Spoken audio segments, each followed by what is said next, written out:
Old is gold always.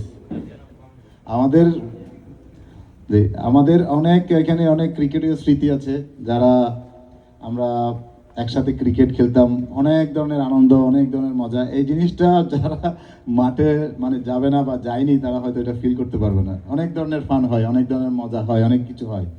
So সব কিছু মিলিয়ে একটা আমরা ভালো একটা আবহাওয়ার মধ্যে দিয়ে যাই আর কি। ধন্যবাদ।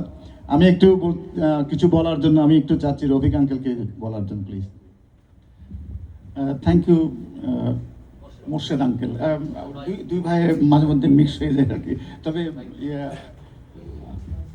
কি দিয়ে শুরু করবো বুঝতে পারছি না। তো আমি যদি জলি ভাইকে এদিকে নিয়ে আসি, বা ঠিকই আছে আর কি।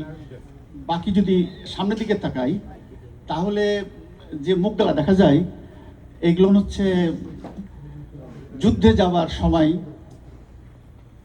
মানে যে বয়স এদের 30 থেকে শুরু করলে কত 40 হবে, 45 পর্যন্ত। আমরা যারা 60 পার হয়ে গেছি, তারা আর যুদ্ধে যেতে পারবো না। কিন্তু আপনাদের চেহারা দেখলে মনে হয় যে টকবকে চেহারা, এবং যে কোনো বিষয়কে সম্ভব করে অসম্ভবকে সম্ভব করতে পারবেন আপনারা। এটা আমার কাছে মনে হয়েছে আর কি, আজকে নতুন ক্লাবের উদ্বোধনী দেখে।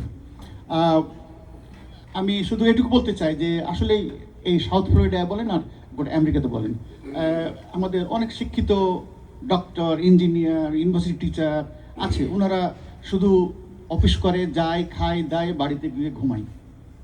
আমরা যারা সংগঠক আছি, আমাদের এক্সট্রা সময় বের করে আমাদের সাউথ ফ্লোরিডা কমিউনিটিকে আমাদের কিছু দেওয়ার জন্য অনেক কষ্ট করতে হয়, এবং নিজের পয়সা খরচ করতে হয়, সময় দিতে হয়। এই যেমন আজকে আসছি, দেখেন একজন প্রফেসর, উনি ইউনিভার্সিটিতে লেকচার দিয়েই উনি বাড়ি চলে গেছেন এবং ঘুমাই গেছেন। উনি আমাদের বাঙালি